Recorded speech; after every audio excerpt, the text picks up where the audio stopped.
Did you know the average American's net worth is $692,000? For this video, we're going to explain what my net worth is, break it down from someone that went from E1 all the way to E6, and someone that has over 15 years of active military service. So let's send it.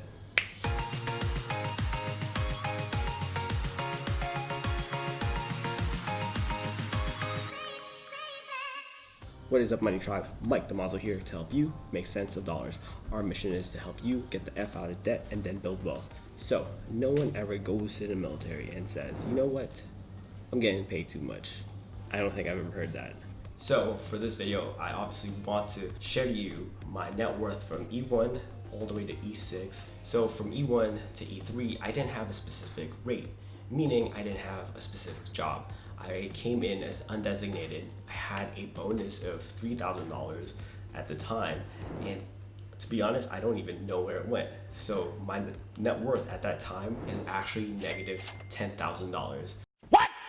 The reason being is I bought my first car from a dealership right outside of base, where, if you know, they try to prey on personnel that's on base because they know they'll pay whatever the cost is for the car, and not learning about the APR for the interest rates for auto loans. And I also opened up a credit card at the time.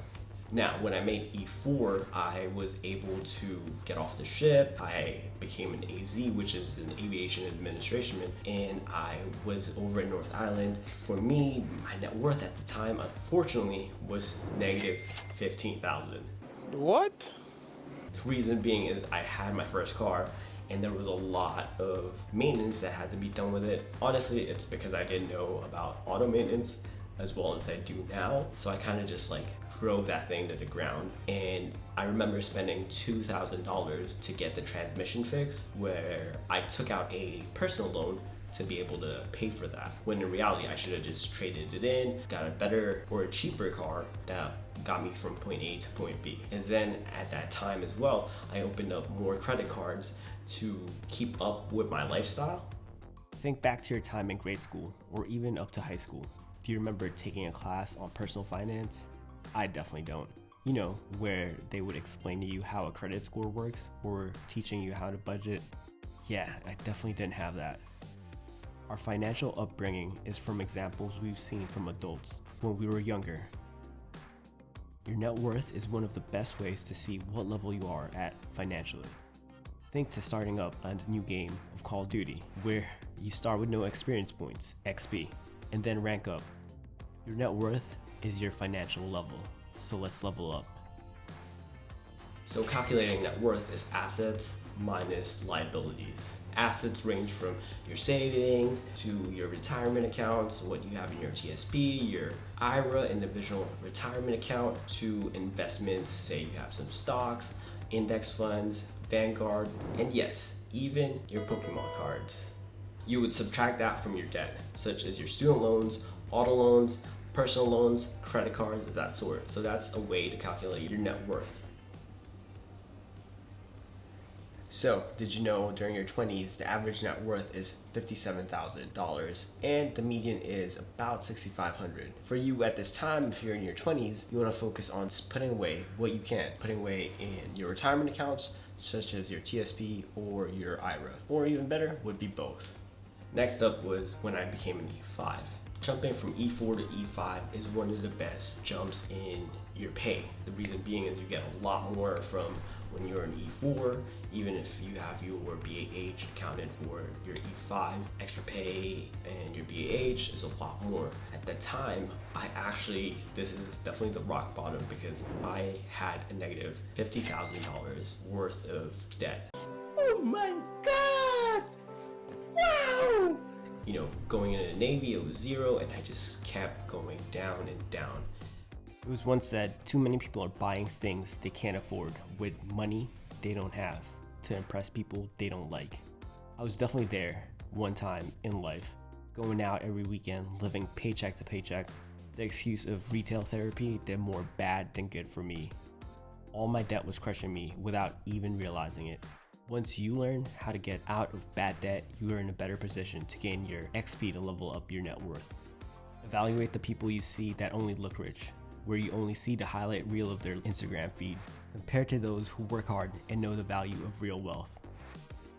Now, at the time, I did a 1-year tour in Guantanamo Bay, which changed my life. The reason being is I took a class there on financial literacy, and for me at the time, sitting there as one of the most junior guys in that class, there was other people opening up about their debt, and there was people that was higher ranking than me that had more time in the military, that had a lot of debt, that it definitely woke me up. It scared me to know like that's someone that I see that has things together, but being able to open up about their financial, number and everything, it made me really pay attention to my finances more.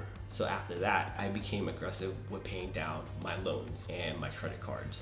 Some things to keep in mind is use your energy wisely. If I would have used my energy when I was in E1 through E5, I definitely wouldn't have gotten into that much debt, I wouldn't have had a DUI, and I would have lived way below my means. Next would be taking care of yourself, because for me, as I mentioned, going out like from Monday through Sunday, to be honest, it took a toll on like probably my liver for sure, and a lot of money wasted in going out and drinking. And then lastly is invest in yourself. The reason being is you've got nothing to lose by investing in yourself. It'll pay so much more in dividends. Last few things to leave you with is increasing wealth comes down to really learning how to save. Saving so much that it hurts. Having that discipline, a bit of luck, perseverance, get bit by a radioactive spider. Actually, that's the wrong one. I meant having the right mindset to know that you deserve it. You deserve the wealth and in growing your net worth. So, for the average net worth of someone in their 30s, it is about $175,000, and then the median would be $33,000. The goal here is to save half of your annual salary.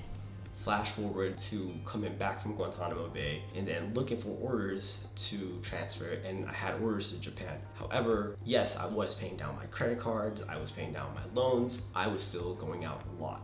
And unfortunately, I had a DUI at the time. I got a DUI. I want you to focus on the tip of this pen, so just follow it with your eyes, okay? And I lost my orders to Japan, which meant I had to stay where I was, but not in San Diego. I got transferred in the middle of nowhere, California, which is Lemoore, California. So that is basically the middle of California. No one talks about that part. From there, it made me realize like, okay, I know I need to not only change my habits with spending like there's no tomorrow, I need to really tackle this goal of getting out of debt. So when I transferred to Lemoore, I found a second job, I was going to school, and I was selling stuff on eBay. This helped me aggressively pay off my debt, and then also the best part was looking into buying a house. So buying my first property was definitely after I became debt-free at 2013, buying that first property at 2014. That was the one that I was able to house hack. So for me, it helped to become debt-free, and at the age of 28, buying my first property that I would eventually house hack and then turn into rental, and then actually being stationed back in San Diego again, and then going into San Diego and then buying another property once I got over there. Increasing your net worth is easy once you know how to do it. Much like what I'm trying to show on this channel is to help you get the F out of debt and then build wealth. Create your own XP and track your financial level, aka net worth. List everything you have, from your checking to your savings to your TSP. Then subtract what you owe on that Ford F-150 and any other debt that you do have to get your net worth. No shame, no blame, just an honest look at where you're at. For me, I started off in the negative, and now I'm continuing to build that positive. Moving forward, think about this with money. As Vicki Robin, author of Your Money or Your Life, says, money is something we choose to trade our life energy for. What are you choosing to trade your energy life for today? So for those in the 40s, the average net worth is $456,000. The median is $94,000. The goal is to have double your annual salary. Alright, let's do the net worth reveal. First, let's screen record, pull up Mint. Now, there's several ways to track your net worth. I like to use Mint. There's also Personal Capital and Excel or Google Sheets, whichever way you want to do. I'll link in the descriptions down below ways you can track your own net worth. Now, before I put a password and everything, I want to let you guys know that this net worth is just mine. We're not counting Grace's student loan debt at this time just because we're slow paying it, and my reveal was just mine and it's actually ours. So it'll just be negative a few, like $20,000. This is having two properties, one in Lemoore, California, the other in La Jolla, California. Net worth is $711,000 and $597,000. Now, this takes into account also what the amount of cash I have currently in my accounts and the investments I have as well. It also deducts any credit card debt that we do have. Now, I roll that over and pay it off all in full before the end of the month. So there we have it. I'm currently at, I want to say 700,000 net worth, just to round down, and my goal is, before getting out of the military, is to have $1 million worth of net worth through real estate and also through my investments in the TSP, maxing out our IRA, and also taking care of the student loan. So there we have it, our net worth reveal. For this one, I want to do a net worth reveal once a year just to update viewers. And also, I don't know if you've seen and kept up, but I'm now stationed in Japan, so definitely look out for more content of where I'm at. And do check out some of my videos with How You Money series, where I interview people in the personal finance industry just to take an inside look into how they got to where they are right now. And I'm going to change the schedule up to a once a week upload just to be able to deliver high quality content for you. Let me know if you have any questions below, any specific topics. I'd love to be able to cover it. Thank you for watching. Don't forget to gently tap that thumbs up, high five that subscribe if you haven't already, and sound off in the comments what you thought. Stay legendary, and I'll see you in the next video.